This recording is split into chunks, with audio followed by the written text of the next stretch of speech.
Assalomu alaykum binobarin muhtaram. Va shuma diplomli врач-уролог-андролог, хирург-уролог, врач-ультразвуковой диагностика экинчи yo'ldosh. Imroz яке аз онурузкои ҷарроҳии пурра ва пурмаслиҳатнок буд. Ман аз субҳ дар клиника будам, натиҷаҳои таҳқиқҳоро хондам, бо беморон суҳбат кардам.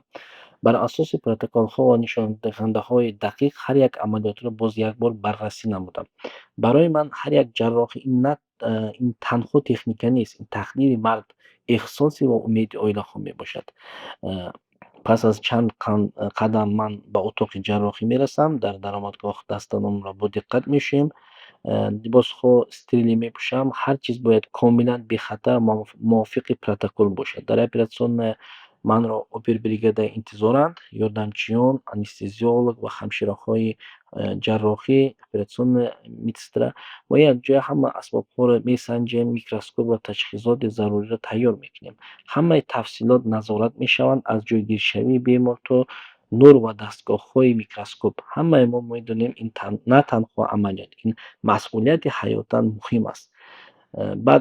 Баъд мо ба амалиёт шурӯъ мекунем. Бо диққати пурра ва дақиқӣ ҳар қадами кор дақиқ ҳисоб шудааст. Ҳар як амалиёт ин масъулияти касби мо, умеди бемор ва оилаҳои онҳо мебошад.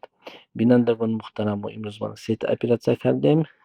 Якум оператсия биопсияи тухмдон, микротезе. Ин амалиёт барои он мардоне аст, ки дар эякулят онҳо нутфаҳо, яъне сперматозоидҳо нест. Мо зери микроскоп аз минтақаҳои гуногуни тухмдон ҳар хел сперматозоиди нутфаҳоро гирифтем ва мухимтар аз ҳама спермазоидҳоро, яъне нутфаҳоро ёфтем. Барои ин мард ин фурсати воқеъ ва умеди нав барои падар шудан аст. Дуюм оператсияро анҷом кардем. Ин варикотсели усули мармара. Ин амалиёт хеле нозук аст. Ман ба микроскоп кор мекунам барои он ки ҳар як рагро дақиқ мубинам.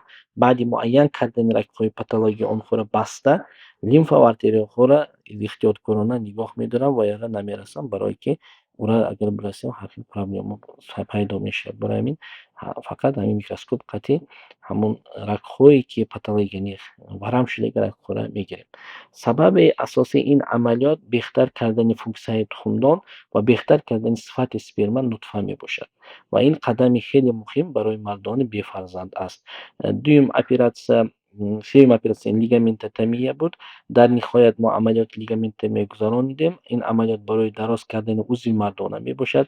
Натиҷа бисёр равшан аст. Пас аз амалиёт дарозии узви мардонаги 4 сантиметр зиёд шуд. Бемор ин натиҷаро фавран дид ва ба қаноатмандӣ ба хона рафт. Муҳим аст, ки ҳамаи ин амалиётҳо зери назорати пурраи микроскоп бо техникаи бехатар ва бидуни хунравии зиёд анҷом ёфтанд. Ҳамаи беморон дар ҳамон рӯз худро хуб ҳис карданд ва ба хонаҳояшон рафтанд. Ман ҳамеша мегӯям, тиббии мардон ин на танҳо анатомия, ин тақдири мард, шаъну шарафи ӯ ва орзуҳои оиладорӣ шудан ва падар шудан аст. Ҳамин оператсияҳоро ҳамаш удачно гузашт ва беморро ҳамаша ҷавоб додем. Имрӯз мо якта оператсияи микротеза мондааст.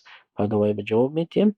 Бинандагони муҳтарам, шумо ҳамин видео агар маъқул шудагӣ бошад, лайк монед, поделиться кунед ва дар комментария фикри худро нависта монед. Ба шумо дипломированный врач-уролог-андролог, хирург-уролог, врач-ультразвуковой диагностики экинчи yo'ldosh буд. Салом.